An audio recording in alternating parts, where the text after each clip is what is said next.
নজরে রাখো, মেয়েটা আজ তোমার নজরে থাকার অবস্থায় কিডন্যাপ করে হয়ে গেল। আমি সেই চিন্তিত করব অস্থির। ঘরে বসে কাটছে তুমি তখন। রাহুল আইপ্যাড হাতে কাঁচুমাচু গলায় জবাব দিল। আপনি বলেছিলেন ওরা দুজন একসঙ্গে থাকলে নজর রাখতে। স্যার, ওই দিন চলে এসেছে, তাই আমিও। রিল্যাক্স। সৌরভ ধমকে উঠলেন। রাহুল কি বলবে খুঁজে পাচ্ছে না। সৌরভ টেবিল থেকে মোবাইল হাতে নিলেন। রুমে যাওয়ার আগে রাহুলের উদ্দেশ্যে কড়া গলায় বলে গেলেন, সামনে ইলেকশন, মেয়েটার উপর নজর রাখতো। আর যদি ওই মেয়ে কিডন্যাপ হয়েছে, তার মানে দুব্র তাণ্ডব চলে বাড়িতে। একবার যদি ওই মেয়ের জন্য আগামী বছরগুলো কি করবে সেটা দিয়ে গেছে। আমি কখনো রিস্ক নিব না। জি স্যার। রাহুল দ্রুত সায় দিল। অদিতি চা কেটলি থেকে কাপে ঢালছিল। চায়ের কাপ থেকে চা উপচে পড়ছে। ওর এতে মন নেই। মন তো দিয়ে বসেছে অন্য কাউকে। বারবার ধ্রুবর বলা কথাগুলো আই লাভ ইউ অদিতি। কানে সানাইয়ের মতো বেজেই চলেছে ক্রমাগত। হাতে ওর কাজ উঠছেই না, পড়াশোনাও ভালো লাগে না। সারাক্ষণ চোখের সামনে বখাটে ধ্রুব এলোমেলো কুর্তা গায়ে হেঁটে বেড়ায়।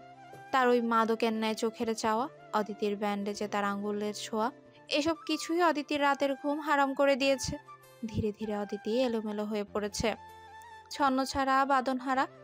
মনের বিবাদেও ক্লান্ত ভীষণ। ওর অবস্থা করুণ। একদিকে ওর পরিবার, অন্যদিকে প্রেম। দুদিকের দ্বন্দ্বে অদিতি মাঝখানে পিষে যাচ্ছে। এই অদিতি, চা পড়ে যাচ্ছে তো। তানিয়া অদিতিকে ধাক্কা দিয়ে উঠল। ভাবনার মধ্যে চমকে উঠল অদিতি। দ্রুত হাত থেকে কেটলি রেখে দিল। পুরো চায়ে ভেসে যাচ্ছে টেবিল। অদিতি দ্রুত কাপড় এনে জায়গাটা পরিষ্কার করে ফেলে। তানিয়া এসব দেখছিল আর বলছিল, তোর ইদানিং কি হয়েছে? এমন খুইয়ে খুইয়ে টাইপ হয়ে গেছিস কেন? অদিতি হাসার চেষ্টা করে চায়ের কাপ হাতে নিল। বিছানার দিকে এগিয়ে যেতে যেতে বলল, কই, তেমন কিছুই না। তানিয়া ওর বেডে বসে অদিতিকে দেখে যাচ্ছে। চা খেতে খেতেও মেয়েটা অন্যমনস্ক। তানিয়া হঠাৎই ঠোঁট টেনে হেসে বলল, তুই প্রেমে পড়েছিস নাকি রে? ধ্রুব ভাই জানে? অদিতি চমকে উঠে দ্রুততার সাথেই জবাব দিল। না না না, আমি অমন মেয়ে নই। তানিয়া ভ্রু বাঁকালো, বলল, অমন মেয়ে মানে প্রেম করা পাপ নাকি? অদিতি ঠান্ডা গলায় জবাব দিল, আমি যে জায়গা থেকে এসেছি সেই জায়গায় প্রেম শুধু পাপ না, বরং মহাপাপ। তুমি আমাদের বাড়িতে গেলে বুঝবে। তানিয়া অবাক হয়ে তাকালো অদিতির দিকে। এ যুগে এসেও এমন গ্রাম হয় নাকি? অদ্ভুত ব্যাপার। পরপর ও হঠাৎ ধ্রুবর কথা মনে পড়ায় গা ছেড়ে বেডে হেলান দিল, ফোন হাতে। এক প্রকার অদিতির কথা উড়িয়ে দিয়ে বলল, তো ধ্রুব ভাই আছে, তোর আবার কিসের চিন্তা? নিশ্চিন্তে থাক। তানিয়া ফোন দেখছে। অদিতি তানিয়ার দিকে চেয়ে বিড়বিড় করলো, তাকে নিয়েই সবচেয়ে বড় সমস্যা আমার। তুমি যদি জানতে। তানিয়া ফোন দেখছিল। হঠাৎ এক প্রকার চেঁচিয়ে উঠে বসলো। অদিতির দিকে ফোনটা বাড়িয়ে দিয়ে দেখালো। এই অদিতি, দেখ দেখ। অদিতি ফোনের দিকে ঝুঁকে লেখাগুলো পড়ছে। এমপি কামরুলের দলের 4 জন ছেলে নিখোঁজ, খুঁজে পাওয়া যাচ্ছে না দুদিন ধরে। ক্যাপশনের নিচে ছেলেগুলোর ছবি দেওয়া। ছবির লোকগুলোকে দেখে অদিতি চমকে ওঠে। এরা তো ওকে সেদিন কিডন্যাপ করে নিয়ে গেছিল। তানিয়া চোখ মুখ উজ্জ্বল করে স্বস্তির শ্বাস ফেলে বলল, দারুণ হয়েছে। এগুলো নির্ঘাত ধ্রুব ভাইয়ের কাজ। তোকে নিয়ে এক রাতেই যা করেছে, এরপর ওনারা রিস্ক নেওয়ার কথা না। তানিয়া হেসে হেসে কথাগুলো বললেও অদিতির বুক কাঁপতে লাগলো। ও জিজ্ঞেস করে, ওরা কি বেঁচে থাকবে নাকি? তানিয়া গা ছাড়া ভাবে বেডে শুয়ে পড়ল আর জবাব দিল, মনে তো হচ্ছে না। ভাইকে যেভাবে নাচিয়েছে, এতক্ষণে মনে হচ্ছে টপকে গেছে। অদিতির গা হিম হয়ে এলো। ওর জন্য কিছু ছেলেকে ধ্রুব খুন করেছে, আইন হাতে তুলে নিয়েছে। ধ্রুবর বাবা মন্ত্রী, চাইলেও ওদের সর্বোচ্চ শাস্তি দেওয়া সম্ভব ওদের মতো মানুষদের কাছে। কিন্তু ধ্রুব নিজে। অদিতির হয়রান লাগতে শুরু করলো। ও যা যা দেখেছে সবকিছু ওর হজম হচ্ছে না। ও দ্রুত টেবিল থেকে পানির গ্লাস তুলে নিল। গলা শুকিয়ে যাচ্ছে। এমন পরিস্থিতিতে অদিতির কি করা উচিত? এ কোন পাগল প্রেমিকের খপ্পরে পড়লো? তারপর কেটে গেছে কটা দিন। অদিতি এখন বেশ সুস্থ। নিয়মিত ভার্সিটি আসা যাওয়া করছে, তবে ধ্রুবকে এড়িয়ে চলছে রীতিমতো। অদিতি চায় না সেদিনের ঘটনার পর ধ্রুবর মুখোমুখি হতে। ধ্রুবর কাছে হয়তো কাউকে খুন করা তার কোনো ব্যাপার নয়, তবে অদিতির কাছে এটা মারাত্মক ভয়ের একটা ব্যাপার। ও চায় না ওর জন্য ধ্রুব নতুনভাবে কোনো পাগলামো বা অপরাধে জড়িয়ে পড়ুক, আর সে দায় নিক অদিতি। তাই ও প্রতিবার ধ্রুবর আড্ডায় জায়গা এড়িয়ে অন্য রাস্তা দিয়ে ভার্সিটি থেকে বেরিয়েছে। ধ্রুব সেদিকে ওকে পুরো ভার্সিটি খুঁজছে, লোক পাঠিয়েছে ডিপার্টমেন্টে, অদিতিকে পাওয়া যায়নি। অদিতি হঠাৎ করে শুরু করা এমন আচরণে হতভম্ব ধ্রুব। ও তাই খোঁজ বের করেছে অদিতি হোস্টেলে ফেরার রাস্তা। আজ এখানে বাইক নিয়ে দাঁড়িয়ে আছে ধ্রুব ইয়ামিন। উদ্দেশ্য অদিতি আয়াতকে জন্মের শিক্ষা দেওয়া, জানিয়ে দেওয়া তার এসব উদ্ভট কাজগুলো ধ্রুবকে যেন আর না দেখায়। অদিতি আজও এই রাস্তা দিয়েই হাঁটছিল। হঠাৎ হাঁটতে হাঁটতে ওর চোখ গেল ওই রাস্তার মোড়ে ধ্রুব দাঁড়িয়ে আছে। ওর চোখ দুটো অন্যরকম হয়ে গেল হঠাৎ, যেন এক্ষুনি খেয়ে ফেলবে অদিতিকে। ধ্রুবকে দেখেই সঙ্গে সঙ্গে অদিতির পা থেমে গেল। ধ্রুব বাইক থেকে নেমে দাঁড়িয়েছে। ওর রাগী চোখগুলো ধীরে ধীরে শান্ত হয়ে আসছে। মনে হচ্ছে কত কোটি বছর হয়ে গেছে ও দেখেনি অদিতিকে। মেয়েটা শুকিয়ে গেছে অনেক। আজও সব সময়ের মতো ঢিলে ঢালা সালোয়ার কামিজে পরনে। ধ্রুব বারবার এই এক মেয়ের প্রতি এত মুগ্ধ হয় কেন? অদিতি নিজেকে সামলাতে পারছে না। পা বলছে উল্টো দৌড়ে চলে যেতে, অথচ হৃদয় বলছে থাকতে। ধ্রুব কি আগের থেকে আরো সুদর্শন হয়েছে? এই ময়লার টি শার্ট, এলোমেলো চুল আগেও এত ভালো লাগতো? দুটি তৃষ্ণার্ত চোখ একে অপরের দিকে চেয়ে রয়েছে। কেটে যায় কয়েক পলক। দুজনের খবর নেই, ডুবে আছে ওরা একজন আরেকজনের মাঝে। ধ্রুব ধীরে ধীরে এগিয়ে আসছে। অদিতির বুকটা আবারও থেমেছে। খানিক থেমেই শুরু করেছে লাফানো। ধ্রুব ধীর পায়ে এগিয়ে এসে অদিতির সামনে দাঁড়ালো। ওর চোখ গেল অদিতির কপালের ব্যান্ডেজে। ধ্রুব ছুতে চাইলো হাতুটি, কিন্তু অদৃশ্য এক অনধিকার বোধ ওকে আটকে দিল। ধ্রুব হাতটা আবারও নামিয়ে ফেললো। অদিতি চোখটার দিকে চেয়ে ঠান্ডা গলায় বলে ওঠে, অবশেষে আপনার দেখা মিলে গেল। আমার তো উচিত এবার সিন্নি করানো, রাইট? ধ্রুব টিটকারি করে বলল। অদিতি চোখ নামিয়ে নিল। ধ্রুবর কণ্ঠ এবার কঠিন হলো, কড়া গলায় শুধালো, আমার থেকে পালাচ্ছিলে কেন? আমি তোমাকে কিছু জানিয়েছি, জবাব চেয়েছিলাম, হ্যাঁ অথবা না। অথচ তুমি আমাকে এ কটা দিন ভীষণ খাটিয়েছো অদিতি। হোয়াই? অদিতি অপরাধ বোধে ডুবে গেল। চোখটা নামিয়ে ফেললো। ধীর গলায় জবাব দিল, আপনি? হু? আমি? ধ্রুব ধৈর্য নিয়ে শুনছে যেমন। অদিতি একটু থামে, খানিক থেমে জোরে শ্বাস টেনে বলে, আমাদের যায় না। আপনি আরো ভালো কাউকে ডিজার্ভ করেন। আমি প্রেমে পড়ার মতো মেয়ে নই। ধ্রুবকে হতাশ হতে দেখা গেল। এতদিনের অপেক্ষায় এই উত্তর ও আশা করেনি। ধ্রুব অন্যদিকে চেয়ে নিজের এই হতাশা আড়াল করার চেষ্টা চালালো। পরপর অদিতির নিচু হয়ে যাওয়া মুখটার দিকে নিজের মুখ ঝুঁকে এনে ঠান্ডা গলায় শুধু এটুকুই বলে গেল, first answer my question Aditi. তুমি কি একবারের জন্য আমার কথা এই কয়েকদিনে ভাবুনি? আমি কি একবারের জন্য তোমার কল্পনায় আসিনি? শুরু থেকে এই সব কিছু থেকে আমি একাই ছিলাম, তুমি ছিলে না। না। অদিতি মুখটা অন্যদিকে ফিরিয়ে নিল। ধ্রুবর চোখে চোখ রেখে মিথ্যে বলার সাধ্য ওর নেই। ধ্রুব অদিতির ঘুরিয়ে ফেলা মুখটার থুতনি চেপে ধরে আবার ওকে নিজের মুখোমুখি আনে। অদিতি মাথাটা নামিয়ে ফেলে। ধ্রুব অধৈর্যের মতো করে অস্থির গলায় বলল, don't lie to me Aditi. তুমি চেয়ে থাকতে আমার দিকে। যখনই আমি তোমার সামনে এসেছি, আমি তোমার চোখে আমার জন্য দরদ দেখেছি। তুমি আমাকে কেন মিথ্যে শোনাচ্ছ? আমি জানি তুমি কি ফিল করো আমার জন্য। ধ্রুব থামে, জোরে শ্বাস টেনে অদিতির হাত টেনে ওকে নিজের দিকে এগিয়ে আনে। হাত ছেড়ে চোখের কোণে আঙ্গুল ছুঁয়ে কাতর গলায় বলল, তোমার চোখ যে কথা বলে, তোমার ঠোঁট কেন সেটা বলতে চায় না অদিতি? কিসের ভয় তোমার? আমি আছি তোমার সাথে। অদিতি চোখ টলমল করছে। ধ্রুবর আঙ্গুল তখনও ওর গাল ছুঁয়ে, চোখের কোণ ছুঁয়ে আছে। ধ্রুবকেও কিভাবে বুঝাবে, আর কিভাবে বুঝালে ধ্রুব কষ্ট পাবে না? অদিতি শ্বাস আটকে পিছিয়ে গেল। ধ্রুবর হাত নেমে গেল নিচে। ধ্রুব হতাশ হয়ে তাকালো। অদিতির চোখ থেকে গড়িয়ে পড়লো দুফোঁটা পানি। ও দু হাতে চোখ মুছে থেমে থেমে বলল, আমি ভালোবাসতে জানি না। আমাকে ভালোবেসে আপনি শুধু কষ্টই পাবেন, আর কিছু না। ধ্রুব জবাবে বলল, আমি শিখিয়ে দেবো তোমায়। কেন আমাকে ফিরিয়ে দিয়ে নিজেকেও কষ্ট দিচ্ছ? আমি কাউকে কষ্ট দিচ্ছি না, বরং কষ্ট পাওয়া থেকে বাঁচাচ্ছি। আপনি চলে যান, আমার সামনে আর আসবেন না। আমার হৃদয় এত বড় নয়, বারবার আপনার মুখোমুখি হওয়ার সাহস আমার মধ্যে আর নেই। অদিতি কথাগুলো বলে দুহাতে চোখ মুছে উল্টো ঘুরে হাঁটা ধরল। ধ্রুব পেছনে ঠায় দাঁড়িয়ে রইল। অদিতির চোখের পানি ওকে আজ এলোমেলো করে দিয়েছে। ধ্রুব অনেকক্ষণ লাগলো পুরো ব্যাপারটা হজম করতে। অদিতি ততক্ষণে চলে গেছে। ধ্রুব একসময় বুকের বাঁ পাশে হাত রেখে ঘাটটা সামান্য কাত করে ফিচেল গলায় বলে ওঠে, তুমি পালাতে থাকো অদিতি, আমি পাকড়াও করতে থাকবো। তুমি হারিয়ে যেতে থাকবে, আমি অন্ধকার দিন একসঙ্গে তোমার পায়ে হাজির করে যাব। তুমি ভয় পেতে থাকো, আমি ধ্রুব তোমার ভয়গুলো নিজের হাতে পিষে ফেলতে থাকবো। যেই প্রান্তে তুমি থাকবে, ধ্রুবকে তোমার সঙ্গে পাবে। আজ রবিবার। রবিবারে মাথার উপর শনির ন্যায় নেচে যাচ্ছে সূর্য। দুপুরটা বড্ড খড়খড়ে। তীব্র রোদ আর অসহ্য গরমে অদিতির অবস্থা করুণ বেহাল। কোনো রকম টিউশন করিয়ে বেরিয়েছে সে। রিক্সা খুঁজছে। মহাকালের এদিকটায় আজকাল রিক্সা মেলে না। অদিতি কপালের ঘাম ওড়নায় মুছছে, চোখ মুখ কুঁচকে ফেলেছে। হঠাৎই এক রিক্সা ওর সামনে এসে দাঁড়ালো। রিক্সাওয়ালা মামা রিক্সার প্যাডেল থামিয়ে মুখে হাসি টেনেই বলল, ভাবি চলেন, আপনারে হোস্টেলে নামাইয়ে দিই।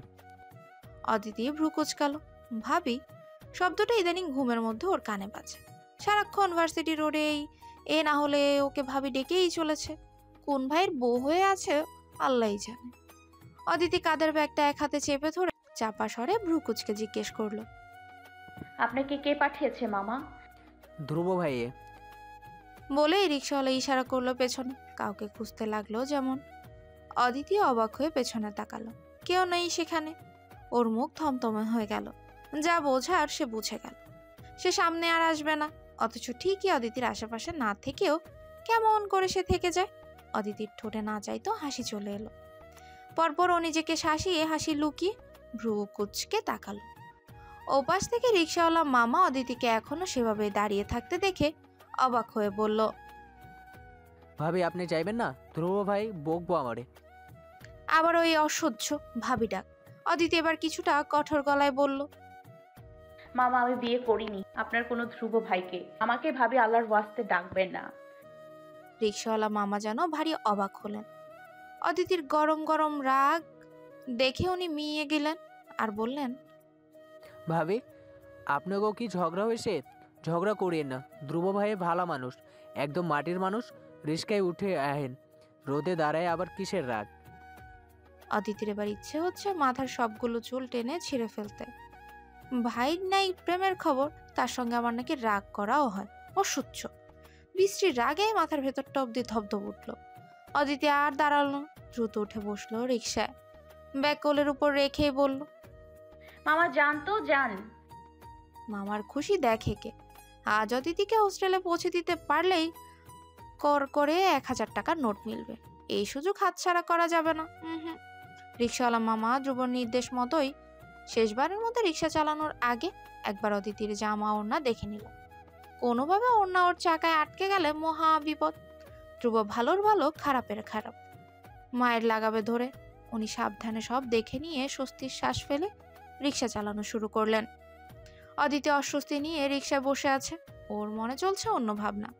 ধ্রুব এসব করে কি বোঝাতে চাইছে? সে কি সত্যি অদিতির প্রেমিক হয়েছে? অদিতি তাকে ফিরিয়ে দেবার পরেও ও আশেপাশে থেকে ওকে এভাবে দুর্বল করে দিয়ে কি শান্তি পাচ্ছে এই ছেলে? অদিতির বুকের মধ্যে ভোঁতা এক যন্ত্রণা হচ্ছে। ওর বেহায়া মন বারবার বেহায়া কিছু করে বসতে মন চাইছে, অথচ মস্তিষ্ক আটকাচ্ছে ওকে। মাঝ রাস্তায় অদিতির ফোনে কল এলো। রিক্সায় বসে থেকে ফোনটা রিসিভ করলো সে। অদিতি সালাম দিল।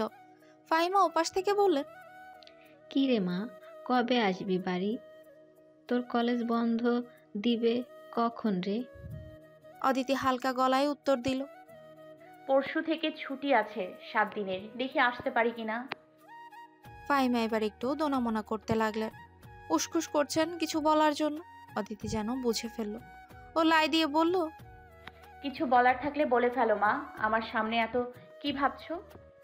ফাহিমা কিভাবে কথাটা উঠাবেন বুঝতে পারছিলেন না। এ ব্যাপারে ওনার নিজেরও তেমন মত নেই।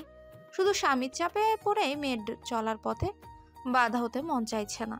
তবু উনি বললেন অপ্রস্তুত গলায়, আসলে তোর জন্য একটা বিয়ের আলাপ আসছে।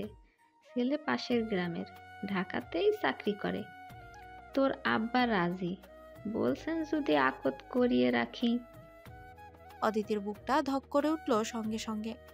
চোখের সামনেই ধ্রুবর পাগলামোটা ভেসে উঠল সেদিন রাতে ধ্রুবর শিহরণ জাগানো এক একটা ছোঁয়া। অদিতির শ্বাস প্রশ্বাস এলোমেলো হয়ে যাচ্ছে। ও চোখ বন্ধ করে শ্বাস টেনে নিজেকে স্বাভাবিক করার চেষ্টা করলো। তারপর থেমে থেমে বলল, মা, এক্ষুনি এসব কেন? আমি তো এখনো পড়াশোনা করছি। ফাহিমা মেয়ের কথার উত্তরে কি বলবেন খুঁজে পেলেন না। একই কথা উনি নিজেই স্বামীকে বলেছেন। তোফাজ্জল এক ধমকে চুপ করিয়ে দিয়েছে তাকে। ফাহিমা গলাটা নরম করে বুঝিয়ে বলার চেষ্টা করলেন, উঠিয়ে তো নেবে না রে। এবার বাড়ি এলে ওরা যদি দেখে পছন্দ করে তবে পরে কথা এগোবে। এই কথা শুনে অদিতির বাড়ি যাওয়ার যেটুকু ইচ্ছে ছিল তাও মুহূর্তেই শেষ হয়ে গেল। ওরা এতদিন শুধু ধ্রুবর থেকে পালানোর জন্য বাড়ি যাওয়ার জন্য ছটফট করছিল, আর এখন সেখানেও আরেক বিপদ ছুটে আসছে। এখন কোথায় যাবে অদিতি? অদিতি যেটুকু বলার ছিল সে কথাটাও মুখ থেকে বের করতে পারল না। বাড়ি না যাওয়ার আর কোনো অজুহাত দেখাতেও পারবে না। তবুও চেষ্টা করলো, বলল, আমি রিকশায় আছি মা, আর এই মাসে ছুটি পাবো কি না এখনো তো নিশ্চিত হইনি। রুমে গিয়ে তোমার সাথে কথা বলি। ফাহিমা উত্তরে কিছু বলার আগে ওনার কথার মাঝপথে ফোনটা কেড়ে নিলেন অদিতির বাবা তোফাজ্জল। বাবার গমগমে গলা শোনার সাথে সাথে অদিতির শ্বাস আটকে এলো, গা কাঁপতে লাগলো। তোফাজ্জল ভালো মন্দ জিজ্ঞেস করার ধার ধারলেন না, শুরুতেই বলে ফেললেন, অদিতি, তুমি পরশু ট্রেন ধরে বাড়ি আসছো। আমি ছেলেদের কথা দিয়ে ফেলেছি। এখন তোমার বাবার মুখ রাখার উচিত তোমারই। আমি কি ঠিক বলেছি? অদিতি কিছু বলার সাহস পেল না, আর হাত কাঁপছে তার।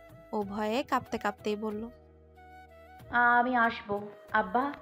তোফাজ্জলকে শান্ত হতে দেখা গেল। উনি গমগমে গলায় বললেন, তোমার ট্রেনের টিকিট আমি কেটে রেখেছি সপ্তাহে। সময় মতো চলে আসবে। আর রিকশায় বসে এত কথা বলা দরকার নেই। রুমে গিয়ে কল করো। অদিতি মাথা নাড়ালো, তারপর সালাম দিয়ে কল কেটে দিল। ফোন কেটে ও ফোনটা দুহাতে শক্ত করে চেপে ধরলো। ধ্রুব পাগল হয়ে যাবে এসব শুনলে। অদিতিও তো ঠিক নেই। ধ্রুবকে যতই ফিরিয়ে দিক, দিন শেষে যেটুকু ফেসে যাওয়ার ও তো ফেসেই গেছে। অদিতি চোখ টলমল করছে। ও অনেক কষ্টে কান্না আটকে রাখলো পুরোটা রাস্তায়। এদিকে ওদের পুরো কথোপকথন রিক্সাওয়ালা মামা কান খাড়া করে শুনেছিল। ধ্রুব সারাদিনে ছোটাছুটি শেষে সবাই রুমে ফিরেছে। রুমটা ওর বড্ড অগোছাল। ড্রয়ারের উপর জিন্স শার্ট ছড়ানো, বিশাল আয়নার কোণে ঝুলিয়ে রাখা টাওয়াল, বিছানার একপাশে স্তব করে ফেলে রাখা কাপড় চোপড়। রুমে ঢুকে এসব দেখে ধ্রুবর মেজাজ বিগড়ে গেল। ও ভ্রু কুচকে মহা বিরক্ত হয়ে কাপড়ের স্তবের একপাশে সরিয়ে বিছানায় বসলো। পুরো রুমটা একবার চোখ বুলিয়ে দেখলো। এলোমেলো রুমের দিকে চেয়ে থাকতে থাকতে হঠাৎ করে ওর মনে হলো, বিয়ে করার পর তার রুম তো আর কখনো এমন থাকবে না। অদিতি তার গোল গাল নরম হাত দিয়ে ধ্রুবর রুমকে ঠিক গুছিয়ে নেবে, ধ্রুবকে অন্ধকার থেকে টেনে আনবে আলোর দিকে। অদিতির কথা ভাবতে ধ্রুবর ঠোঁটে মৃদু হাসি ফুটল। ধ্রুবর এখন ইচ্ছে করছে অদিতির কাছে একবার ছুটে যেতে। নতুন প্রেমে পড়লে কি মানুষ এমন পাগল হয়ে যায়? নিজের ভাবনাতেই নিজেই হেসে দিল ধ্রুব। মাথার চুলগুলো এক হাতে এলোমেলো করে ফেলে, তারপর হেসে আয়নার সামনে গিয়ে দাঁড়ালো। ভ্রু কুচকে নিজেকে আগাগোড়া দেখলো। আজ রাজন বলছিল ধ্রুব নাকি বদলে যাচ্ছে, প্রেমের সব সিমটম নাকি ওর মধ্যে প্রকাশ পাচ্ছে। ধ্রুব আয়নার সামনে দাঁড়িয়ে সেই সিমটমগুলোই খুঁজছে। তার মধ্যে কি সত্যি অনেক পরিবর্তন এসেছে? প্রেমে পড়ে কি মানুষ এতটাও পরিবর্তন হয়? এমন সময় ফোন এলো। ধ্রুব মুখ স্বাভাবিক করে পুরনো গম্ভীর রূপেই ফিরে এলো। এগিয়ে গিয়ে বিছানার উপর থেকে ফোনটা নিয়ে রিসিভ করলো। ওপাশ থেকে কেউ তাকে কিছু বলল। সব শুনে হঠাৎই ধ্রুবর মুখটা থমথমে হয়ে গেল। ও ঠান্ডা গলায় শুধু বলল, করাচ্ছি বিয়ে ওনাকে। ধ্রুব ফোনটা কেটে পকেটে পড়লো। দ্রুত হেঁটে গিয়ে বিছানার উপর থেকে শার্ট নিয়ে গায়ে দিল। তারপর বড় বড় পা ফেলে এগিয়ে গেল রুমের বাইরে। ড্রয়িং রুমে আসতে পেছন থেকে সৌরভ এত রাতে ছেলেকে বাইরে যেতে দেখে ডাক দিলেন। এত রাতে কোথায় যাচ্ছ? ধ্রুব ফিরেও তাকালো না। ওর এখন বড্ড তাড়া। মাথায় চড়ে আছে 80 কেজি ওজনের জেলাসি। ও কোনো জবাব না দিয়ে দ্রুত পা চালিয়ে বাইকের দিকে এগিয়ে গেল। অদিতি সেই কখন থেকে সামনে বই নিয়ে বসে আছে, কিন্তু তার আজ পড়াশোনায় একদমই মন বসছে না। পুরো মন জুড়ে ধ্রুবর চিন্তা, ওর ভাবনা ছড়িয়ে ছিটিয়ে আছে। মাঝে মধ্যে অদিতির মনে হয় ওর মস্তিষ্ক আর নেই, পুরোটাই ধ্রুবর দখলে চলে গেছে। শান্তি দিচ্ছে না এই ভাবনাগুলো ওকে। অদিতি ভাবছে এবার বাড়ি গেলে ছেলেপক্ষ দেখতে আসবে। এটা জানলে ধ্রুব কি করবে? কুরুক্ষেত্র বানিয়ে ফেলতে পারে হয়তো। শুধু ধ্রুব নয়, অদিতি নিজেও চাইছিল না ছেলেপক্ষের সামনে যেতে। গ্রামের ছাপোষা মেয়ে অদিতি কিভাবে এমন একটা বখাটে প্রেমিকের প্রেমে পড়ে গেল কে জানে। প্রেমে পড়লো তো তার উপর তার প্রেমে পড়ে এই করুণ হাল। মানুষ কি বলবে? অদিতির ভালো লাগছে না কিছুই। কি করবে, কাকে বোঝাবে মনের এই ব্যথাগুলো, অসহ্যকর এই দ্বিধাগুলো। অদিতির মনে এক টানাপড়নের। হঠাৎই টেবিলের উপর রাখা ফোনটা বেজে উঠল। অদিতি ভাবনার মধ্যেই চমকে উঠল। নম্বর সেভ করা নেই। ভ্রুকুচকে বইটা বন্ধ করে ফোন রিসিভ করলো। ওপাশ থেকে একটা থমথমে গলার স্বর ভেসে আসলো। ধ্রুব বলছি, নিচে আসো, আই এম ওয়েটিং। অদিতি চমকে উঠে চেয়ার ছেড়ে দাঁড়ায়। ফোনটা কান থেকে নামিয়ে চোখের সামনে ধরলো। ভালোভাবে নম্বরটা দেখল। এটা কি নতুন কোনো নম্বর তার? ধ্রুব কিভাবে কতবার নম্বর পাল্টায় ভেবে পাচ্ছে না সে। অদিতি ফোনটা কানে লাগালো ধীর হাতে। ঢোক গিলে সরাসরি বলার চেষ্টা করলো। আমি আসতে পারবো না, রাত অনেক হয়েছে, বাড়ি চলে যান প্লিজ। ওপাশ থেকে ধ্রুব যেন ব্যঙ্গ করেই হাসল। কপালে আঙ্গুল চুলকে নিতে নিতে উপরের দিকে অদিতি জানলার দিকে তাকিয়ে বলল। 5th floor, room number 502, right Aditi? Aditi চমকে উঠল। দ্রুত গিয়ে জানলার পাশে দাঁড়িয়ে নিচে তাকালো। ধ্রুব ওর দিকে চেয়ে আছে। অদিতি আতকে উঠে বুকে ফু দিয়ে সরে গেল আড়ালে। ভীতু গলায় বলল, আপনি কি বোঝাতে চাইছেন? ধ্রুব এবার কঠোর গলায় স্পষ্ট করে বলে ফেলে, আমি উপরে উঠবো নাকি তুমি নিচে আসবে? আমাকে দয়া করে আর জ্বালিও না অদিতি। আমি জ্বললে ঝাঁঝরা করে ফেলবো তোমাকে, জানো তো। অদিতি ঢোক গিলল। এবার বলেই দিয়েছে উপরে আসবে মানে চলেই আসবে। যা ঘাটতেরা ছেলে। অদিতি অজুহাত দেখানো শুরু করলো এবার। নিচে দারোয়ান আছে। ওপাশ থেকে ধ্রুব হাসে। কৌতুক শুনেছে যেমন তেমন করে বলল, আমার মতো দারোয়ানও তোমার জন্য ওয়েট করছে, বেচারা ঘুমে ঢুলছে। নিচে নামো তুমি। দারোয়ান ওর নিচে নামার অপেক্ষাই করছে। এটা কিছুতেই বিশ্বাস হচ্ছিল না অদিতির। এই দারোয়ান অনেক রাগী। রাত 10টা বাজলে গেট বন্ধ করে ফেলে। রাত 11টায় কিভাবে তার জন্য গেট খুলে রেখেছে? ধ্রুব ততক্ষণে ফোন কেটে দিয়েছে। ফোন কাটার আগে অবশ্য কয়েকবার শাসিয়েছে। ওইদিকে অদিতির মন মানছে না। ভেতরের মন বলল, যা, প্রেমিক ধ্রুবর জন্যই তো মন খারাপ করে বসেছিলে এতক্ষণ। কিন্তু মস্তিষ্ক বলল, নিজেকে আটকে রাখ অদিতি, নিজের বিপদ তুই নিজেই ডেকে আনছিস। অতঃপর শেষ পর্যন্ত মনের কথাই জিতল। অদিতি চাদর দিয়ে পুরো শরীর ঢেকে মুখ লুকিয়ে বেরিয়ে এলো। গেটের সামনে আসতেই দারোয়ান মুখ ভরে হেসে দরজা খুলে দিল। অদিতি শুধু অবাক হয়ে দেখছিল দারোয়ানের আচরণগুলো। গেট পেরিয়ে আসতেই দূর থেকে ধ্রুবকে দেখতে পেল। ব্যাস, ওর মন বেপরোয়া গতিতে লাফানো শুরু করে দিল। অদিতি বুকের বাঁ পাশে হাত দিয়ে চেপে ধরে চোখ বুজে জোরে জোরে শ্বাস টেনে নিজেকে ধাতস্থ করার চেষ্টা করল। তারপর চোখ খুলে ধীর পায়ে এগিয়ে গেল ধ্রুবর সামনে। ধ্রুব ওর দিকে পিঠ করেই আছে। অদিতি আস্তে করে ডাকলো, শুনছেন? ধ্রুব ঘুরে তাকালো। ধ্রুবর চোখ দুটো অদিতির চোখে আটকে গেল। দুজনে ভেসে গেল এক অন্য দুনিয়ায়। অদিতির মাথা ঢেকে রাখা চাদরে, ধ্রুবর মাথায় ক্যাপ। অন্ধকারে দুজন দুজনের চোখে কি এমন দেখলো কে জানে।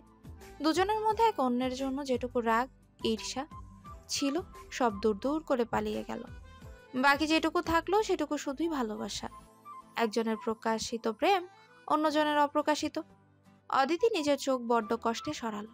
আশেপাশে চেয়ে হৃদয়ের যন্ত্রণা চেপে ধীরে গলায় জিজ্ঞেস করলো, কেন ডেকেছেন? ধ্রুবর ধ্যান ফিরল। ও চোখ সরিয়ে অন্যদিকে চেয়ে নিজেকে স্বাভাবিক করার চেষ্টা চালালো। তারপর আবার তাকালো অদিতির দিকে। ধীরে ধীরে ওর চোখে সেই 80 কেজি ওজনের জেলাসি ফুটে উঠল। ধ্রুব ঠান্ডা গলায় বলল, ছেলেটা কি করে? ওই শালাকে আমার চেয়েও অনেক বেশি তোমায় ভালোবেসে ফেলেছে। অদিতি শুরুতে বুঝতে পারলো না ধ্রুব কি বোঝাতে চাইছে। ও অবাক চোখে ধ্রুবর দিকে কিছুক্ষণ চেয়ে রইল। জিজ্ঞেস করলো, কোন ছেলের কথা বলছেন? ধ্রুব এবার নিজেকে আর দমিয়ে রাখতে পারলো না। অদিতির হাত টেনে ধীরে নিজের সঙ্গে ওকে মিশিয়ে নিল। অদিতির বাহু দুহাতে দুদিকে চেপে রেখে চোখে চোখ মিলিয়ে চেঁচিয়ে বলে গেল শুধু নিজের ঈর্ষার কথা, কোনো ছেলে পক্ষের সামনে তুমি একদম বসবে না অদিতি, কসম তোমার। যদি বসো তুমি জানবেও না আমি ওই ছেলেকে কি করে ফেলবো। আমি ধীরে ধীরে নিজের রাগ কন্ট্রোল করছি, জাস্ট বিকজ অফ ইউ।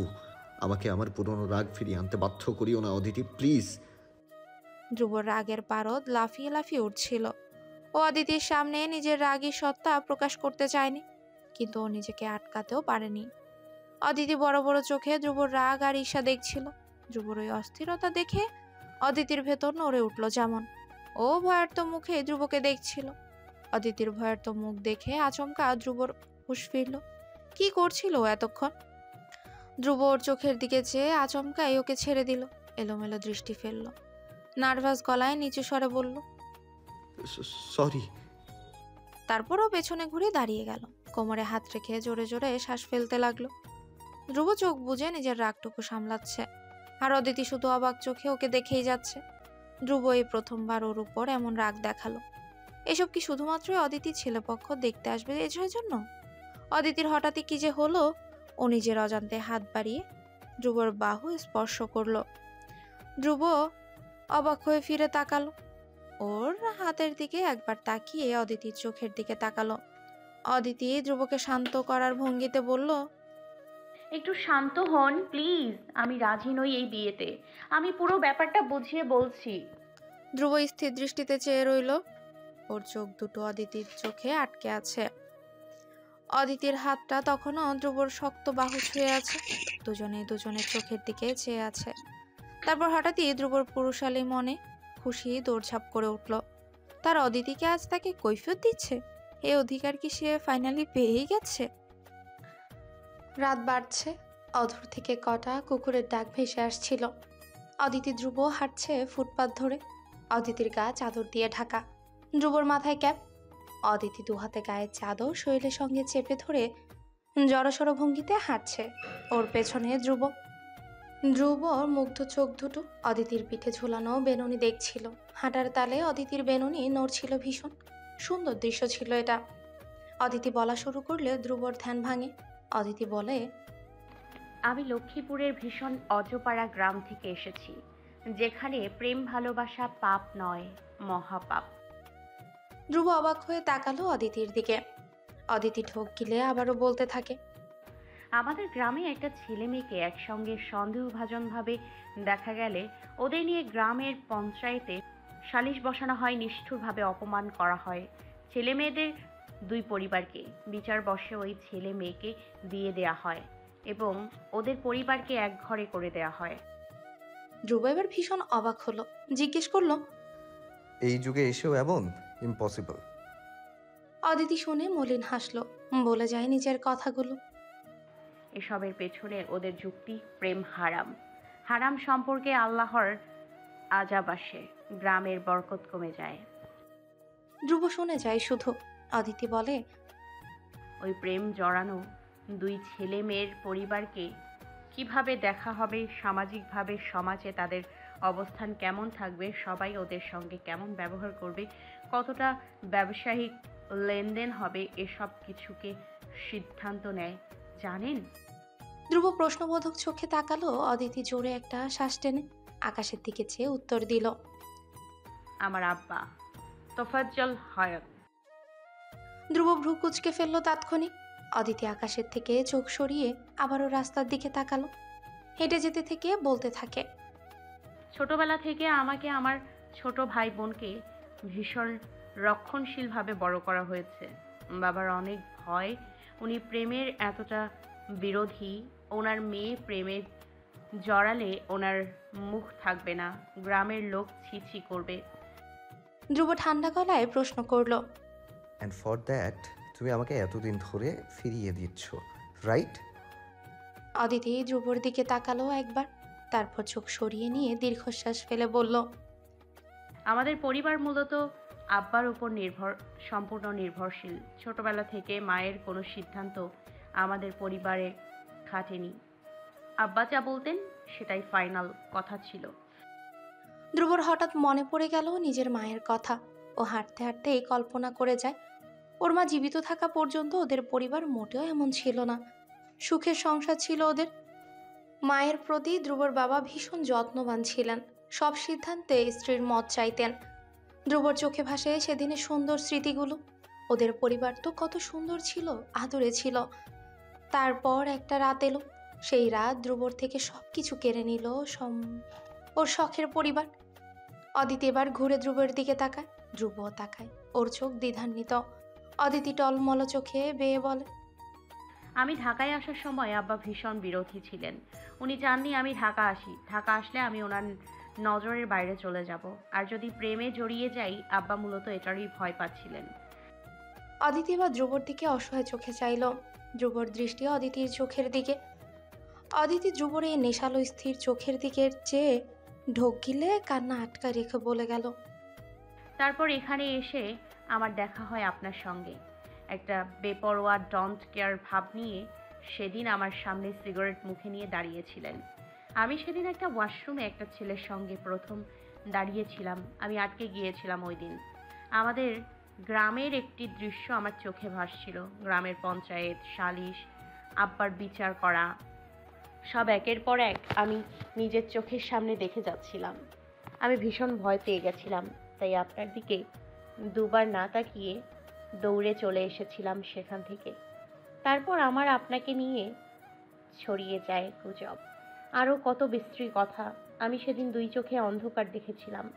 বারবার আব্বাকে ডেকেছিলাম যে সবার সামনে আঙুল তুলে বিচার করছে আমার। ভেতরে ভেতরে এই চিন্তাগুলো আমাকে মানসিকভাবে পাগল করে দিচ্ছিল। ধ্রুব তাকিয়ে আছে অদিতির দিকে। ওর চোখ ভীষণ শান্ত। অদিতি নিজের কান্না আর আটকে রাখতে পারল না। চোখের জল ফেলে দিল, বলল, যে আব্বা লোকের প্রেমের ওপর আঙুল তোলেন, লোকের প্রেমের কারণে ওর পরিবারকে শাস্তির কাজ করায় তোলেন, তার মেয়ে যদি প্রেম করে আব্বা মরে যাবেন। বিশ্বাস করুন, আব্বার কাছে নিজের সম্মান, নিজের গৌরব ওনার সন্তানদের থেকেই আগে। আমার ব্যাপারে এসব জানতে পারলে ওনার হাতে সবচেয়ে প্রথম খুন হব আমি। নিজের সম্মান রাখতে, মানুষের সামনে নিজেকে মহান প্রকাশ করতে উনি সবার সামনে আমার বলিদান দেবেন এবং লোককে বলবেন তোফাজ্জল হায়াত নিজের মেয়ের বেলাতেও কোনো কম্প্রোমাইজ করেননি। নজির তৈরি করেছেন গ্রামে। আমার মন, আমার প্রেম, আমার মৃত্যু ওনার কাছে নস্যি, বিশ্বাস করুন। অদিতি কেঁদেই যাচ্ছে। ধ্রুব ওর দিকে চেয়ে থাকে। অদিতির দু চোখে পানি ভেসে যাচ্ছে। ও মাথা নিচু করেই কেঁদে যাচ্ছে ক্রমশ। ধ্রুব শুধু দেখে যাচ্ছে। ধ্রুব কান্না দেখে অধৈর্য হলো। এগিয়ে গেল 2 কদম। আচমকা আটকে গেল কোনো অজানা বাধায়। হুঁশ ফিরে এলো। অদিতি ওর ছোঁয়ায় কোনো অধিকার আছে কি? অদিতিকে আদৌ কখনো ধ্রুবকে সে অধিকার দেবে? আজ প্রথম ধ্রুব কেন যেন অদিতিকে শান্ত করতে পারছে না। ছুটে গিয়ে ওকে জড়িয়ে ধরতে পারছে না। গালে হাত দিয়ে ওর কান্না ভেজা চোখ মুছে দিতে পারছে না। এতটাই দূরত্ব সৃষ্টি হয়ে গেল দুজনের মধ্যে আজ। অদিতি এক সময় নিজে নিজেই শান্ত হলো। দুহাতে এলোমেলো চোখ মুছে ধ্রুবর দিকে অসহায় চোখে তাকালো। ধ্রুবর স্থির শান্ত দু চোখের দিকে চেয়ে ভারী শ্বাস ফেলতে ফেলতে বলল, আপনি আমার জীবনে হয়তো ভালো কোনো অধ্যায় ছিলেন, কিন্তু আমি অধম সেই ভালোটুকু গ্রহণ করতে পারছি না। আপনি আরও ভালো কাউকে ডিজার্ভ করেন। আমাদের মধ্যে কিছু হবার নেই। হলেও শেষ অবধি আমি আব্বার মুখের ওপর আপনার নাম বলতে পারবো না। আর প্রেম করে ছেড়ে দেয়া আপনাকে আমার সেই সাহস নেই। আমি আপনাকে সত্যি ভালো। অদিতি হুট করেই থেমে গেল। কি বলতে চাচ্ছিল? এসব ধ্রুবকে বলে কি বোঝাতে চাচ্ছে? অদিতির মুখটা ছোট হয়ে গেলেও ও মাথাটা নামিয়ে ফেলল। ধ্রুব ভ্রু কুঁচকে চেয়েছিল তখন ওর দিকে। অদিতি পুরো কথা না বললেও ধ্রুব বুঝে গেছে কি বলতে চেয়েছিল। ধ্রুবর এলোমেলো হৃদয় এতক্ষণে যেন শান্ত হলো। ওই মেয়ে ধ্রুবকে কিছুই না বলেও অনেক কিছুই বুঝিয়ে ফেলেছে আজ। ধ্রুব মৃদু হাসলো। ধীর পায়ে এগিয়ে গেল অদিতির দিকে। অদিতি অনুভব করছে ধ্রুব এগোচ্ছে। ধ্রুবর গায়ের পারফিউম, হাঁটার সঙ্গে জুতোর শব্দ সবই অদিতির বুকের কাঁপন বাড়িয়ে দিচ্ছে। ধ্রুব কিছুটা দূরত্ব রেখে অদিতির নিচু হওয়া মুখের দিকে ধীরে ধীরে ঝুঁকে এলো। অদিতির নামিয়ে রাখা চোখের দিকে যে ফিচেল গলায় বলল, তাকাও আমার দিকে। অদিতি কিনল। কান্না আটকে রেখে ধীরে ধীরে চোখ তুলে তাকালো ধ্রুবর ওই নেশালো আত্মবিশ্বাসী চোখের দিকে। দুজনের চোখে চোখ মিলে গেল। ধ্রুব ওই মায়াবী কান্না ভেজা মুখের দিকে চেয়ে নিজস্ব ভঙ্গিতে ঠান্ডা গলায় বলে গেল, তুমি আমাকে নিজের থেকে কখনোই ছাড়াতে পারবে না অদিতি। তোমার বাবা নিজের হাতে আমার কাছে তোমাকে তুলে দেবেন, ট্রাস্ট মি। সেদিন নিজেকে আর আটকে রেখো না। আজকের অর্ধেক বলা কথাটা পুরোপুরি বলে দিও। আর একটু ঝুঁকে এসে ধ্রুব এবার ওর কানের কাছে ফিস ফিস করে বলল, I will be waiting for that day, Aditi, desperately. Aditi দ্রুত চোখ খিচে নিল। ধ্রুব এভাবে ফিসফিস করে বলছে, ওর বুক কাঁপছে। মনটা হরমোনে জ্বালাতনে চূড়ান্ত বেহায়া হয়ে যাচ্ছে। ইচ্ছে করছে নিজেকে আরো এতটাই কঠোরভাবে না আটকে রাখতে, ছুটে গিয়ে ঝাঁপিয়ে পড়তে এই প্রেমিক ধ্রুবর বুকে। ধ্রুব ধীরে সরে গেল, অদিতির দিকে চেয়ে বলল, হোস্টেলে নামিয়ে দেই তোমায়, চলো। ধ্রুব অদিতিকে যখন হোস্টেলে নামিয়ে দিল, যাওয়ার আগে অদিতি ওর পাশে দাঁড়িয়ে অনেক খুশ করতে লাগলো। ধ্রুবকে সেভাবে দাঁড়িয়ে থাকতে দেখে ভ্রু কুঁচকে বলে, আমি বাড়ি যাচ্ছি সামনের সপ্তাহে, হয়তো বা আমার আকল। রুমে যাও অদিতি গো। অদিতিকে ধ্রুব ওর কথা শেষ করতে না দিয়ে গম্ভীর স্বরে বলে ওঠে। অদিতি অবাক হয়ে তাকালো। বিয়ের কথা শোনার পর থেকে ওর বুকটা ফেটে যাচ্ছে, আর ধ্রুব এতটাই শান্ত হয়ে আছে। ওর স্থির দৃষ্টিতে ধ্রুবর দিকে চেয়ে রইল। ধ্রুব এখনো হয়তো অদিতির পরিস্থিতি বুঝতে পারছে না। ও জানতেই পারছে না ওদের দেখা হওয়াটা, একসাথে পথ চলা, এটুকুই ছিল। ও যদি ধ্রুবকে না দেখে আর। অদিতির আজ শুধু ইচ্ছে করছে শেষবারের মতো ধ্রুবর কপালে ঠোঁট ছুঁয়ে দিতে। বারবার মন বলছে ওর আর যদি না দেখে এই মানুষটাকে। অদিতির অন্য জায়গায় বিয়ে হলে ও কি পারবে আদৌ সংসার করতে, যেখানে ও তন মন রুহু দিয়ে বসে আছে আরেকজনকে। ধ্রুব বাইকে হেলমেট রেখে দাঁড়িয়েছিল। অদিতি চেয়েই থাকলো ওর দিকে। ধ্রুব এবার ভ্রু কুচকে তাকালো। অদিতি তখনই দ্রুত চোখ সরিয়ে ফেলল। ধ্রুব অদিতির এলোমেলো চোখের দিকে চেয়ে আছে। অদিতির কষ্টে জর্জরিত মনটা ধ্রুব বুঝে নিল মুহূর্তেই। এবার নিজের গলার স্বর অনেকটাই নরম করে বলল, বাড়ি যাও অদিতি, কিন্তু এটা ভেবো না যে ধ্রুব তোমাকে ছেড়ে দেবে। তুমি যতই আমাকে ফিরিয়ে দাও, আমি জানি তুমি ফিল করো আমার জন্য। তোমার মুখের কথা সত্য ভেবে বসে থাকার মতো আমি ধ্রুব ঘাস খাই না। অদিতি অবাক হয়ে তাকালো। ধ্রুবর চোখ বিশ্বাসী আজ। অদিতিকেও জয় করেই ছাড়বে। অদিতির খরার মতো বুকটায় কেন যেন পানির ঢল নামলো। আজ এতবার কেন ইচ্ছে করলো ধ্রুবর আরো একটু কাছে যেতে, জড়িয়ে ধরতে, অথচ সেই অধিকার তো নেই অদিতির। বুকটা ভারী হয়ে এলো ওর। অদিতি ধীর পায়ে হোস্টেলের গেটে ঢুকে গেল। অদিতি ধ্রুব তখন কাউকে কল লাগালো। ওপাশে কল রিসিভ হলে ধ্রুব বলে, লক্ষ্মীপুরের একটা বাসের টিকিট কেটে রাখ, সামনের সপ্তাহে।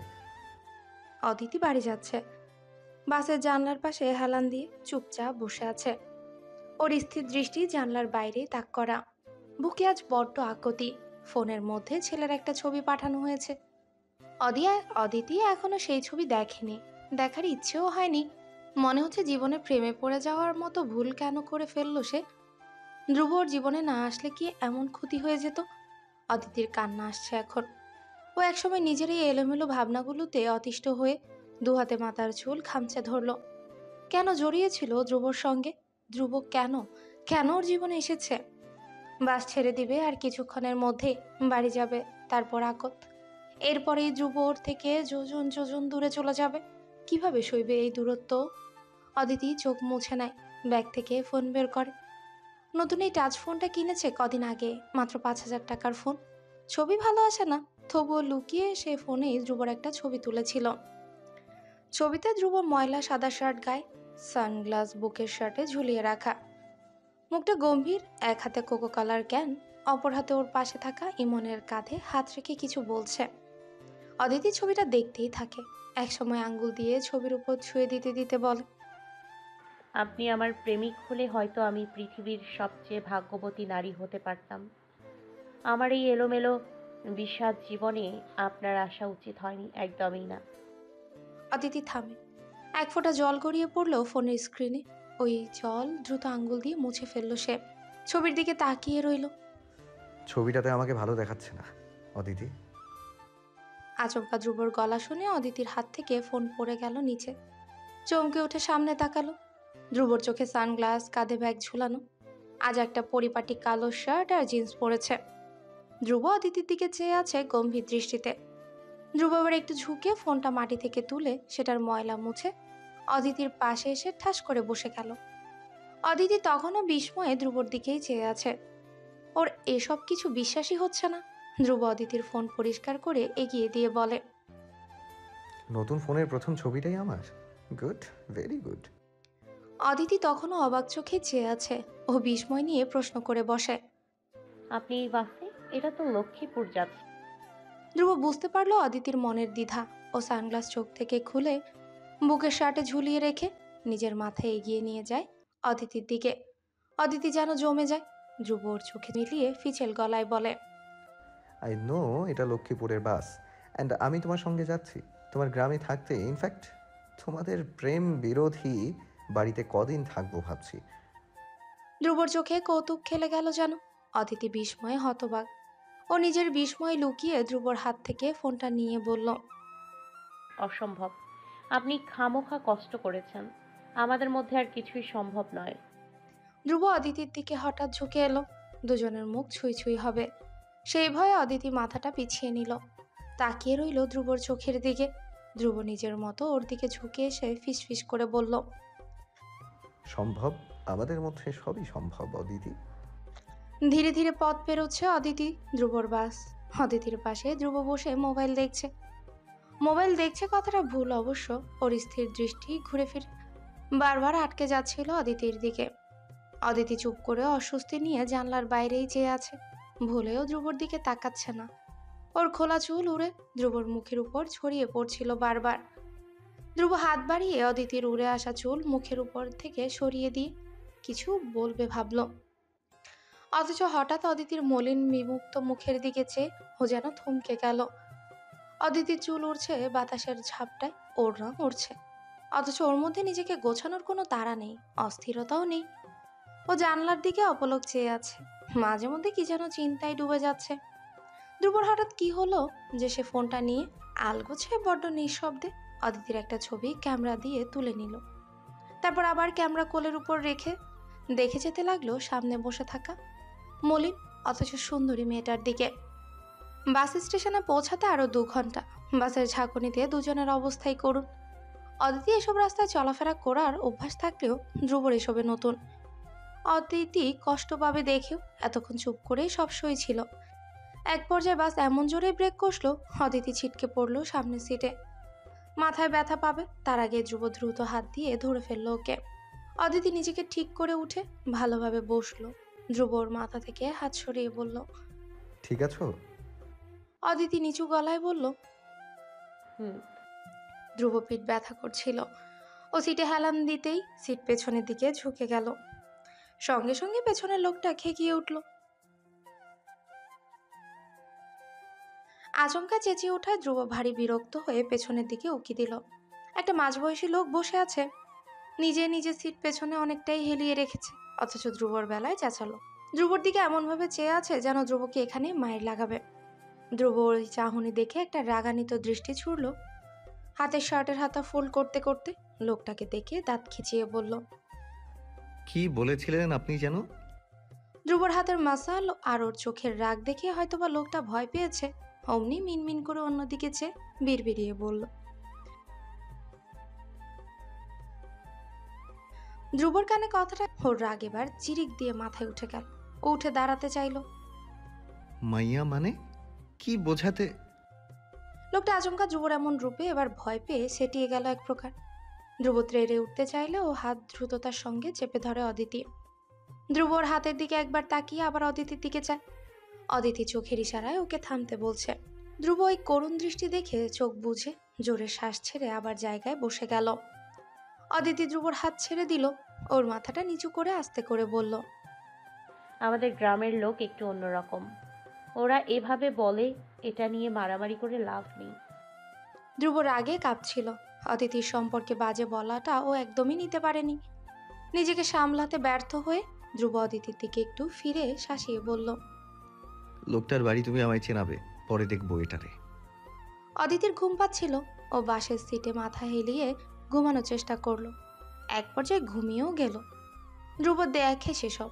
অদিতির মাথা বারবার সিট থেকে হেলে পড়ে যাচ্ছিল। ধ্রুবর কি হচ্ছে আজকে জানে। বারবার অদিতির দিকে চেয়ে থাকতে ছুতে ইচ্ছে করছে। মেয়েটার এলোমেলো চুল গুছিয়ে দিতে ইচ্ছে করছে। অদিতি আজ প্রথমবার এতটা পাশে আছে বলেই কি আজ ওর চাওয়া পাওয়াগুলো ব্যাপারেও হচ্ছে। ধ্রুব নিজেকে আশকারা দিল। ধীরে হাত বাড়িয়ে অদিতির মাথাটা নিজের কাঁধে এলিয়ে দিল। ঘুমের ঘোরে অদিতি ধ্রুবর কাঁধে নাক গুজে দিল। এমনটা করার সাথে সাথে ধ্রুবর শ্বাস যেন আটকে এলো। ও ঢোক গিলে ঘাড় ঘুরিয়ে নিজের কাঁধের উপর পড়ে থাকা অদিতির দিকে তাকালো। অদিতি হোশে নেই। ধ্রুব ঢোক গিলে আবারও সোজা হয়ে বসলো। ওর শরীরের পশম দাঁড়িয়ে যাচ্ছে।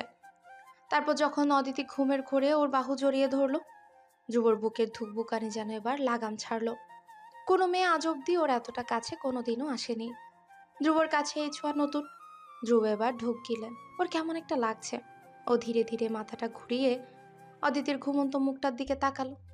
অদিতি যেন আজ বড্ড নিশ্চিন্তে ভীষণ আরাম করে ঘুমোচ্ছে। ধ্রুব মুগ্ধ হয়ে দেখে গেল পুরোটাক্ষণ। তারপর আলগোছে অদিতির মাথা সেভাবেই রেখে দিল নিজের কাঁধে পুরোটা রাস্তা। বাস লক্ষ্মীপুর পৌঁছেছে। ধ্রুব ঘুমিয়ে পড়েছিল অদিতির মাথায় নিজের মাথা হেলিয়ে। বাসের মধ্যে শোরগোল শুনে ওর ঘুম ভেঙে গেল। চোখ মুখ কুচকে দেখলো আশপাশটা। অদিতি ওর কাঁধ তখনও মাথা রেখে ঘুমোচ্ছে। ধ্রুব সোজা হয়ে ওকে ডাকলো। অদিতি, গেট আপ, আমরা পৌঁছে গেছি। অদিতি একটা পুরুষ কণ্ঠের আওয়াজে ডাক শুনে নিভু নিভু চোখে তাকালো। ওর মুখ প্রায় ছুঁই ছুঁই ধ্রুবর মুখের সঙ্গে। ঘুমের রেশ কেটে পুরো ব্যাপারটা মাথায় আসতেই ছিটকে সরে গেল ও। দ্রুত ওড়না ঠিক করে অপ্রস্তুত গলায় বলতে চাইল, আমি আমি কখন আপনার... ধ্রুব কি উত্তর দেবে? ও অদিতিকে টেনে এনেছে নিজের কাঁধে বললে উল্টা পাল্টা ভাবতে পারে। ধ্রুব কিছুটা দোনামোনা করে বলল, তুমি ঘুমের ঘরে এসেছিলে, আমি আনিনি। অদিতি শুনল, উকি দিয়ে আশপাশটা দেখলো। সবাই ব্যাগ নিয়ে নেমে যাচ্ছে। ধ্রুব নিজের ব্যাগ গুছিয়ে শার্ট টেনে টুনে উঠে দাঁড়িয়েছে ততক্ষণে। ব্যাগটা কাঁধে ঝুলিয়ে মাথায় ক্যাপ পরে নিল। তারপর অদিতি ধ্রুব হাত বাড়িয়ে দিয়ে বলল, দাও। অদিতি কিছুটা অস্বস্তি নিয়ে তাকালো। ধ্রুব কি ওকে হাত ধরার জন্য বলছে? অদিতি অস্বস্তি নিয়ে আশেপাশে তাকালো। এই বাসে অনেকেই হয়তো ওকে চিনতে পারে। অদিতি এবার কিছুটা অপ্রস্তুত হয়েই বলল, কি করছেন? আমি হাত ধরতে পারবো না। Give me your bag. অদিতির কথা শেষ হওয়ার আগে ধ্রুব বিরক্তি হয়ে বলে। অদিতি এবার ভীষণ লজ্জায় পড়ে গেল। ওইসব কি ভাবছিল? অথচ ধ্রুবর মনে সেসব কিছুই ছিল না। অদিতি ওর ব্যাগ নিজে হাতে নিয়ে উঠে দাঁড়ালো, বলল, আমি নিতে পারবো, আপনি আগে আগে যান প্লিজ, কেউ দেখে ফেললে কেলেঙ্কারি হয়ে যাবে। ধ্রুব অদিতির কথা শুনে আশেপাশে তাকায়। মানুষজনের ভিড় দেখে ও দীর্ঘশ্বাস ফেলে বলে, চলো। অদিতি বিপদের কথা ভেবে মনে নিয়ে সামনে এগিয়ে গেল। অদিতি ধ্রুবর থেকে দূরত্ব রেখে বাস থেকে নামলো। ধ্রুব বাস থেকে নেমে হাত মুচড়ে স্ট্রেচিং করছিল। অদিতি সেটা দেখে নিচু গলায় বলে, রাস্তাটা ভালো না এদিকে, অনেকবার চেয়ারম্যানকে বলা হয়েছিল, লাভ হয়নি। ওর কথা শুনে ধ্রুব স্ট্রেচিং থামিয়ে সঙ্গে সঙ্গে সোজা হয়ে দাঁড়িয়ে গেল, বলল, don't worry, I am fine. Aditi বুঝে ধ্রুব কখনোই ওর অসুবিধা প্রকাশ করবে না। অদিতির সামনে ওরা দাঁড়িয়ে থাকে। ধ্রুব একটু পরেই বলে, তোমাকে নিতে কেউ আসেনি? অদিতি খুঁজছে আশেপাশে কাউকে, বলল, আব্বা আসবেন। ধ্রুব নিজেও তাকালো আশেপাশে। অদিতির বাবা দেখতে কেমন সেটা ওর জানা দরকার। লোকটার কিসের এত অহংকার, গৌরবের বাহাদুরি জানা লাগবে। হঠাৎই অদূরে নিজের বাবাকে দেখতে পেয়ে আটকে গেল অদিতি। ভয়ে ধ্রুবকে ধাক্কা দিয়ে নিজের থেকে কয়েক ইঞ্চি দূরে সরিয়ে দিয়ে বলে, সরে দাঁড়ান, আব্বা আসছেন। ধ্রুব আচমকা ধাক্কায় কয়েক পা পিছিয়ে অবাক চোখে অদিতির দিকে তাকালো। অদিতি চোখ মুখ ভয়ে আতঙ্ক। একবার বাবাকে দেখছে তো আরেকবার ধ্রুবর দিকে তাকাচ্ছে। পাঞ্জাবি গায়ে তোফাজ্জল মেয়ের দিকে এগিয়ে গেলেন।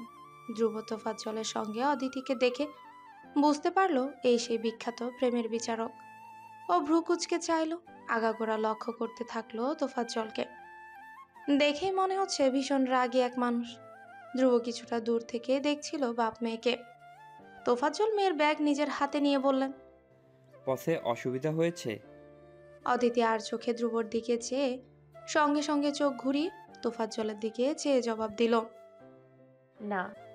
তোফাজ্জল মেয়ের ব্যাগ নিয়ে নিলেন, কাঁধে গম গমে স্বরে বললেন, বাড়ি চলো। অদিতি বাবার পেছন পেছন এগিয়ে যাচ্ছে সামনে। স্টেশন ছাড়ার আগে একবার পেছনে ঘুরে মলিন চোখে ধ্রুবকে দেখল। ধ্রুব ভ্রু কুচকে ওর দিকে চেয়েছিল। দুজনের চোখে চোখ মিলল।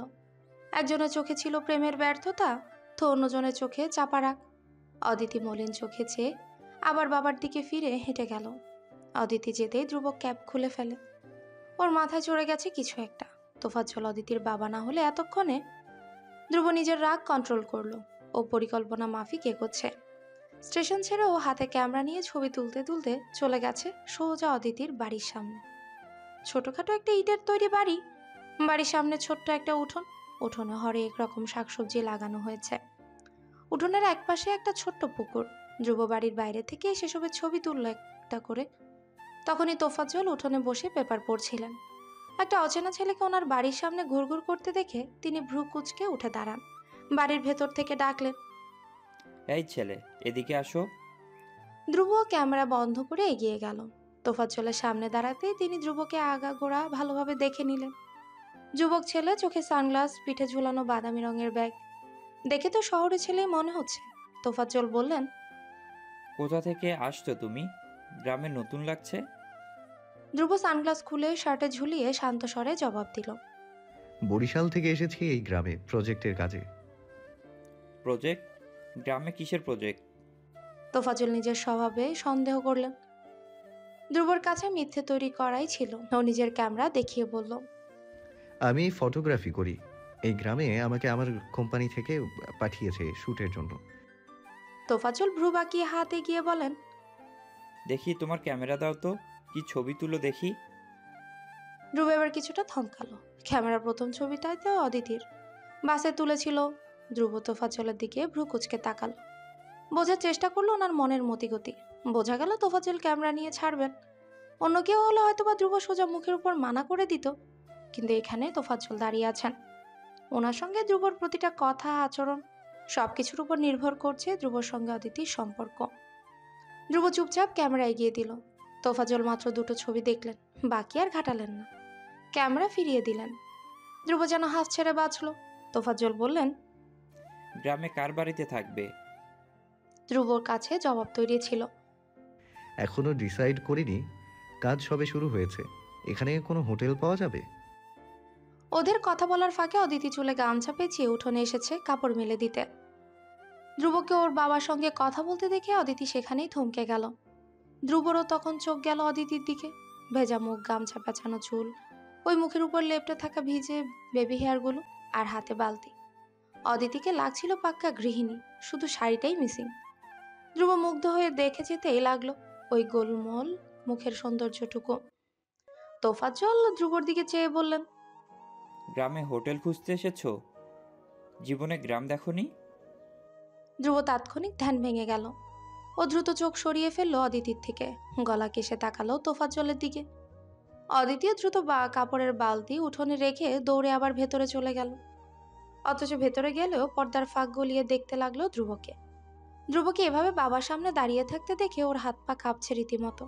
ওখানে কি হচ্ছে কে জানে। বলা যায় না এই ছেলে আদৌ কি বুঝতে পারবে অদিতির সমস্যাগুলো, ওর ভয়গুলো। যা গোয়ার ছেলে, যে কখনো কারো ধার ধারেনি, সে আজ তোফাজ্জলের কাটছাট কথা আদৌ সহ্য করবে কিনা কে জানে। অদিতি পর্দার আড়ালে মুখ লুকিয়ে দেখতে থাকলো শুধু। ধ্রুব তোফাজ্জলের কথা জবাব দিল, শহরে বড় হয়েছি আমি, গ্রাম সম্পর্কে এক্স্যাক্টলি তেমন ধারণা নেই। যদি থাকার জায়গা না থাকে তবে রাতটা আজকে স্টেশনেই কাটিয়ে দিতে হবে মেবি।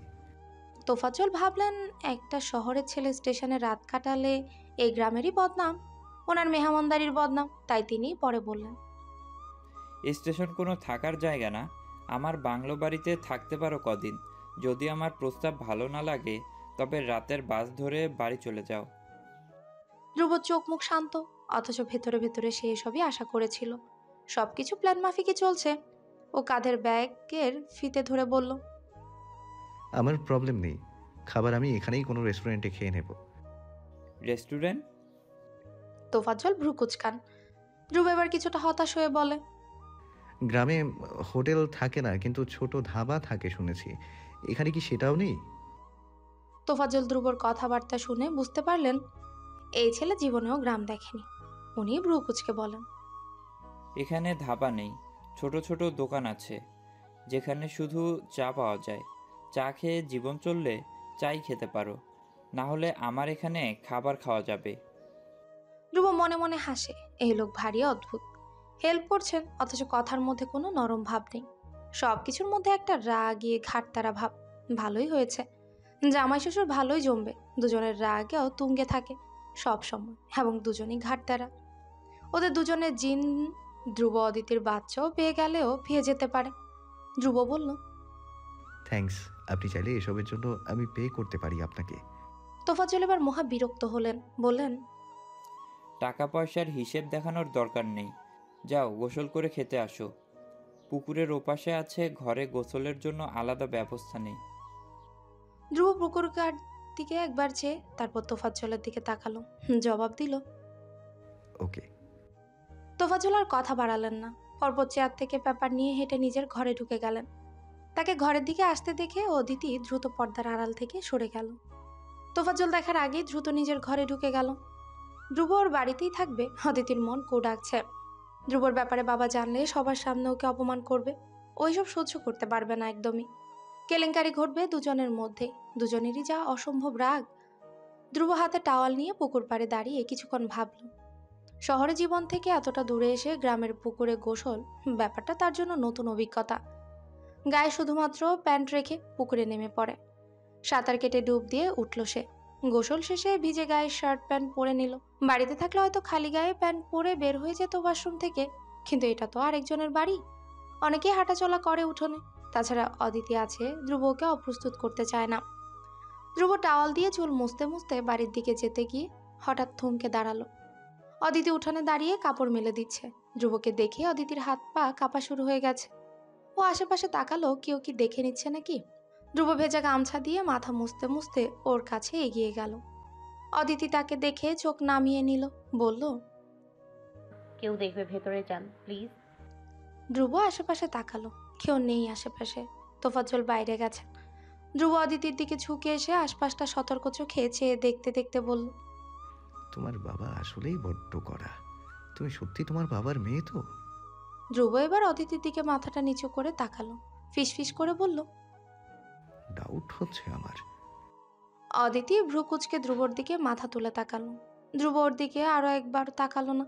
যা বলার বলা শেষে টাওয়াল দিয়ে চুল মুছতে মুছতে সেভাবে বাড়ির সোজা সামনের বাংলোতে ঢুকে গেল। অদিতি কিছুক্ষণ সেভাবেই চেয়ে হঠাৎ করে হেসে ফেলল। ধ্রুব ওর আশেপাশে থাকছে, ব্যাপারটা ওকে হয়তো আনন্দই দিচ্ছে। দুপুরে তখন গোসল করে এসে ধ্রুব মাত্রই রুমে এসেছে। ছোট্ট একটা রুম, রুমের এক পাশে একটা পড়ার টেবিল, অন্য পাশে দুজনের জন্য একটা বেড। বেডের পাশে একটা ছোট্ট টেবিল, যেখানে পানির কলস আর গ্লাস রাখা। ধ্রুব কখনোই এত ছোট্ট রুমে থাকতে অভ্যস্ত নয়। বোঝাই যাচ্ছে ওকে এখানে যতটুকু যত্ন করা দরকার সেটুকুই করা হবে। এক্ষুনি আর জামাই আদর চাওয়াটা তো ধ্রুবর বোকামো। ধ্রুব দীর্ঘশ্বাস ফেলে এগিয়ে গেল বিছানার দিকে। সারাদিনের জার্নিতে ধ্রুবর পুরো শরীর ব্যথা হয়ে গেছে, তার মধ্যে রাস্তার দুরবস্থা যেন আরেক বিপদ। পুরো শরীরের হাড্ডি মাংস একদম এক করে দিয়েছে। ধ্রুব ময়লার শার্ট পাল্টিয়েছিল, চেয়ারের উপর টি শার্ট রাখা ছিল। খালি গায়ে ওইদিকে যাওয়ার সময় হুট করে এই ঘরের দরজা খুলে গেল। ধ্রুব টি শার্ট হাতে পেছনে ফিরে চাইল, অদিতি এসেছে। বারবার পেছনের দিকে দেখে ভীত সন্ত্রস্ত মুখটা ঘোমটার আড়ালে ঢেকে চোরের মতো ঘরে ঢুকে পড়ে। ধ্রুব টি শার্ট হাতে দেখছিল অদিতিকে। ও বলল, তুমি এখানে? কেউ দেখে নিলে? অদিতি মুখ থেকে ঘোমটা সরিয়ে ফেলে, তারপর দুজনে একে অপরের দিকে তাকায়। অদিতি ধ্রুবকে খালি গায়ে প্রথম দেখা মাত্রই ওর চোখ বড় বড় হয়ে গেল মুহূর্তেই। দ্রুত ও মুখ চেপে পেছনে ঘুরে গেল। অদিতিকে পেছনে ঘুরতে দেখে ধ্রুব নিজের শরীরের দিকে একবার চেয়ে দেখল, সে খালি গায়ে, শুধু প্যান্ট পরা। অদিতি অপ্রস্তুত হয়ে পড়েছে। ধ্রুব সেটা বুঝে দ্রুত তাড়াহুড়ো করে টি শার্টটা গায়ে দিয়ে নিল। অদিতির বুক কাঁপছে। এমন পরিস্থিতিতে জীবনে প্রথমবার পড়ল। কোনো পরপুরুষকে এভাবে ও দেখেনি আজ অব্দি। অদিতি চোখ খিচে ফেলেছে দ্রুত। ধ্রুব টি শার্ট পরতে পরতে কাচুমাচু গলায় বলল, নক করে আসা উচিত ছিল, আই গেস। অদিতি পেছনে ফিরে তাকায়, অপ্রস্তুত গলায় বলে, সরি, আমি বুঝি। ধ্রুব টি শার্ট পরা শেষ। ও কথা মাঝপথে থামিয়ে বলে, ন্যাকামি না করে পেছনে ঘুরো, আমি টি শার্ট পরে নিয়েছি। অদিতি ধীরে ধীরে পেছনে ফিরে তাকায়, কিন্তু লজ্জায় মুখ তুলে ধ্রুবর দিকে তাকাতে পারল না। অন্যদিকে চেয়ে আছে দেখে ধ্রুব বিছানার দিকে এগিয়ে যেতে যেতে বলে, কি বলতে এসেছিলে? অদিতি এবার তাকালো ধ্রুবর দিকে। ধ্রুবর রুমটা একেবারে দেখে নিল। এমন একটা স্যাঁতস্যাঁতে ঘরে ধ্রুব থাকছে শুধুমাত্র ওর জন্য। অদিতিকে ব্যাপারটা অপরাধ বোধে ফেলে দিচ্ছে বারবার। অদিতি কথা তুলল, বড্ড অনুনয় করে বলল, ধ্রুব, আপনি এসবে অভ্যস্ত নন, কেন এমন করছেন? চলে যান, কিছু হবে না এসবে। ধ্রুব শুনে অদিতির দিকে পিঠ দিয়ে আছে ও। অদিতির এসব কথা পাত্তা না দিয়ে ব্যাগ থেকে প্যান্ট বের করতে করতে উদাস ভঙ্গিতে বলল, তুমি এখন এই চোরের মতো আমার ঘরে এসব বলতে এসেছো? অদিতি লজ্জা পেয়ে ওনা ঠিক করে ধ্রুবর পিঠের দিকে তাকালো। ধ্রুব প্যান্ট হাতে ওর দিকে ফিরে তাকালো। ওর চোখ ভীষণ শান্ত স্বাভাবিক। অদিতি ওই চোখের দিকে চেয়ে এবার কাতর কণ্ঠে বলল, আপনি চলে যান ধ্রুব। আপনার সঙ্গে সামনে কি হবে সেটা ভেবেই আমি দিশেহারা হয়ে যাচ্ছি। এসব এত সহজ নয়।